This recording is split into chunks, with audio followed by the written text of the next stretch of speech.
แตกหนึ่งแตกหนึ่งแตกหนึ่งสวยพี่สวยแตกหนึ่งแตกหนึ่งแตกหนึ่งสวยพี่สวยแตกหนึ่งแตกหนึ่งแตกหนึ่ง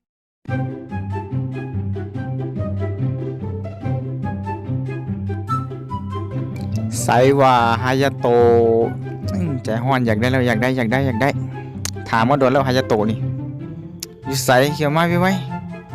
ก็มื้อนี้ก็ฟ้าวหน่อยนึงวะอยากได้แฮงเนาะฮายาโตนี่อดใจบ่ไหวละจัดไปก็ฮายาโตนี่เป็นตัวละครตัวนึงที่ข่อยถามมาโดนอีหลีนะอยากได้อีหลีตัวนี้นี่เดี๋ยวเฮามาเบิ่งว่าต้องปลดล็อกกันเนาะปลดล็อกให้เบิดเลยตัวนี้ก็สิลิ้นจากนี้ไปก็สิเป็นตัวลักเลยเนาะเพราะมันโกงอีหลีสำหรับสายมักบู้มักไล่ยิงอย่างซี่นะคนมีฮายาโตะเนาะความสามารถเสริมก็จะประมาณนี้เลยแหละแล้วก็เอายังเอาบ่ได้บัตรเบิด ไปซื้อกันดิ80ตัวนี้โอ้ยังบ่มีเว้ยอย่ามันเอาตัวนี้ไปก่อนก็ได้เอาเลเวล4กันก็ได้เนาะเลเวล4กันน่าจะโอเคแล้วแหละบัดนี้ไปอัพกันเลยเลเวล4ปั๊บนี่ก็จะจอกอยู่ที่ 9% เนาะ 9% ก็โอเคแล้วแหละเด็กสูงสุดก็ 10% ก็เกือบเท่าๆกันบ้านนี่ลองเอาไปเล่นในเกมดูสิเป็นจังได๋สิโหดบ่เข้าสู่เกมที่เรียบร้อยโอ้โหบ้านหลังนั้นโคตรหลายเลยสุนัดกันมามื้อนี้ไปสร้างห้องเล่นได้นี่ก็มื้อนี้ก็มาในโหมดธรรมดาเนาะแต่ว่าโหมดธรรมดาเดี๋ยวนี้มีแต่คนโหดลิ้นเด้อีหลีเดี๋ยวนี้บ่ได้มีไก่กาลิ้นอะไรมีแต่ไผๆก็ลิ้นเป็นเบิดแล้วนะเดี๋ยวนี้เดี๋ยวก่อนก็ฟาร์มเติมไปก่อนเนาะยิงกันตุบตามเลยจูนั่นเดี๋ยวแป๊บนึงกันเด้อเดี๋ยวแจมน้ำเด้ในบ้านเอาแล้วครับไปแล้วโหไปอยู่แล้วใจฮ้อนแล้วใครจะตัวบอกต้องเอาแล้วมายิงกันเอาบตายอีกโอ้ยต้องให้น้ำจำบ้านขึ้นชาร์จเลยฮะบย่านฮะมันขอให้เขาน้ำมันจำบ้านเขาต้องเอาให้สุดนะใส่ยังไม่เห็นเขาลอยเขามันใส่ลอยอยู่แล้วคนลอยอย่างเดียวเก็บกอ2เดี๋ยวเอามูยินมูมันหลุดออกเกมด้วยวะดักกูคือมักลอยขึ้นกันเนาะไม่ให้เก็บของดีๆเลยเดี๋ยวมีเสียงคนว่ะเกมนี้คนโดดโคตรหลายเลยตานี่นี่ยูพีก็มันโดดหลายโอ้โหเป็นอย่างวะหมดธรรมดามันที่ไหนจริงไม่อยากไปแคสแล้วหมดแรงมันจะเงียบเนาะหมดนี้มันกลัวอะไรกันไม่คักกันนะเดี๋ยวใครจะโตกันตอนนี้เลือดรุดนี่เข้าหัวฮายาโตะความสามารถโคตรโกงโบเป็นความสามารถยิงหัวนะอันนั้นโปแล้วความสามารถมันก่อนเวลาเลือดรถมันจะยิงจอกอได้เลือดรถ3%อย่างนี้นะแบบคันโอ้ว่าให้กูยุดเลยไปกูยุดพักผ่อนได้เนาะไหนวะเดี๋ยวอยู่บ้านนั่นแหละ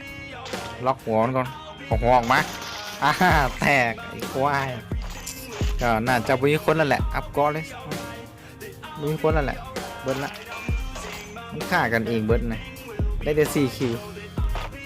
แต่ต้องเช็คก่อนเนาะเช็คน้อยนึงเนาะเดี๋ยวมีตัวแอบมาเก็บของน่าจะเคลียร์นั่นแหละไปบอลใหม่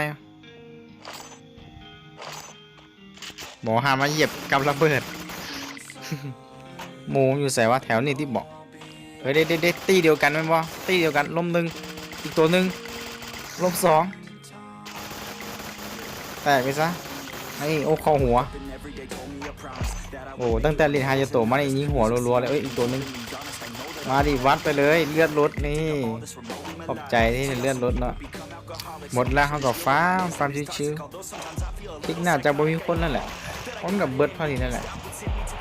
เดี๋ยวต้องไปหาบอลใหม่ละนี่ฝึกจริงๆนะรีโมทซีนึงนี่ฝึกจริงๆตลอดรถโหดกว่าเก่งแน่นอนโหดกว่าเก่งก็อันเดียวกันไปหน่อยโหดกับเก่งเนี่ยเอาบอก5บ่มีแม็กแดงเลยว่ะเดี๋ยวเบิ่งซบนี่ก่อนเด้หลายอยู่หลาย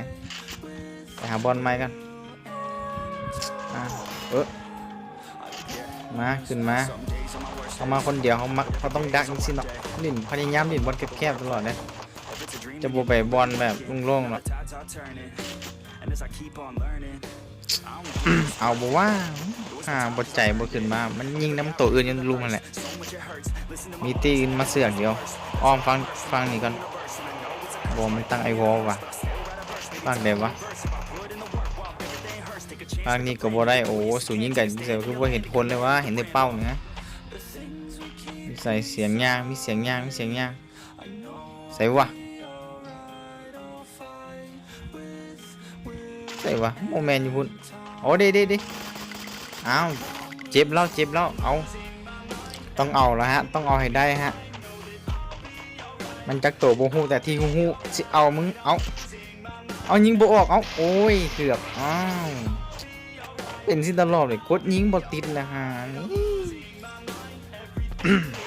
เดี๋ยวต้องฟาร์มก่อนเนาะฟาร์มไอวอลนี่หลายเนาะสำคัญสุดกับไอวอลนี่แหละมาโซโล่นี่เขาคนเดียวเขาเจ้า4 คนที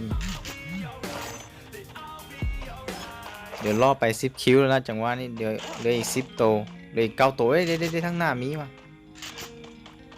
นี่เอางงโมฮามลินสไนนี่หรอมันต้องมีปืนชาร์จนี่โมมาดิฮายาโตะนี่โคตรโกงเลยฮายาโตะเวลาเลือดลดนี่ยิงแหงเลยมันไม่ได้เพิ่มดาเมจหรอกแต่แบบมันเพิ่มอย่างก็มันยิงจอกอนะยิงจอกอเลยมันแบบว่าบ่สนใจกอเขาเจ้าเลยนะมีกอกับซัมโบมีเข้ามาเนี่ยสุดจัดเลยฮะฮายาโตะเดี๋ยวขอเปลี่ยนเป็นลูกซองก่อนเปลี่ยนลูกซองก่อนพี่ศูนย์ไปบริลแล้วก็เหลืออยู่8 ตัวแล้วตอนนี้เดี๋ยวสิพยายามซอกเห็นก่อนก็ตอนนี้มีเสียงรถละเด้ลงลงเก็บของลงแม่ลงเว้ยยังไงไม่เห็นเฮานะมันจึงบ่จอดนะยิงขู่มันสมมติไปละก็ซอกแถวๆนี้แหละน่าจะมีคนอยู่ซอกไปเรื่อยๆฮะ คนหายากนะเดี๋ยวอัพกอก่อนอัพกอให้เต็มเนาะเดี๋ยวมันเจอข้าเจ้าซึ่งหน้านี่กอบ่เต็มนี่อาจจะโบล่วงได้นะเดี๋ยวเดซโซนสวยแน่สองคนให้ดูบ่มีอีกโอ้ซูเปอร์แอมมีใส่เบอร์นะโอ้ยใครก็ได้เข้าโดนมาฆ่ากูได้ดูมาเล่นสิว่าส่วนอย่างนั้นอยากไล่ฆ่าโอ้ฆ่ามันคิวรัวๆเลยบางทีสุดไปฆ่ากันอยู่ใส่บ่เนาะเช็คกับระเบิดมีคุณได้เอามีเสียงรถละตอนนี้เด้บิ๊กฟุตดาเมจ2โอ้ยเจ็บอยู่เอาน้ำสินี่มันจอดปะวุ้จอดมาเคลียร์กันดูเงานี่นะเอามันจอดเฮ้ยเห็นมันจอดแล้วมักหลายคนสินี่เดี๋ยวสิลองไปวัดกับบอกค่านี่เนาะตอนเวลาที่แบบปล่อยมันยิงนะให้มันยิงเลือดเขาลดหน่อยนึงนะเบิ่งว่าประสิทธิภาพฮายาโตะเต็มนี่สิเป็นยังไงวะจอกอดีแทบวะเลเวล4นี่ฮายาโตะลองก่อนมาเดี๋ยวสิปล่อยมันยิงหน่อยนึงละนี่นี่โคตรแหงว่ะตอนสังเกตตอนมันยิงเฮาแล้วนะแล้วเขายิงมันเข้าเสา2ได้เมื่อกี้เห็นกอมันก็ดีอยู่ในกอมันน่ะดาเมจลูก2เมื่อกี้นี่ลูกละเสา2เลยถือว่าได้เรื่องเลยแหละสกิลฮายาโตะดีเอ้ยเดี๋ยวลองนั่งยิงเอาโอ้ยติดคานั่งยิงหัวมันเห็นมาได้แล้วจีมขอแก้แล้วลืมไปอ้าวลืมเบิ่งเหลือได้3 โตอยู่ข้างหน้าโต1เนาะโมโหว่ามันโต1หรือว่าจักโตวะมัน2 1ว่าจังได๋วะน่าจะโตเดียวติเดี๋ยวนี่เอา2 โตว่ะหมู่กันเข้าหัวดอกนึงนะมา เข้าไปให้มันยิงน้ำนี่ล้มหนึ่งแล้วเอาอีอ้าวไปทางนี้ก็ได้ทางนี้ก็ได้นี่ ตายแล้วกับประมาณนี้แหละเนาะฮายาโตะ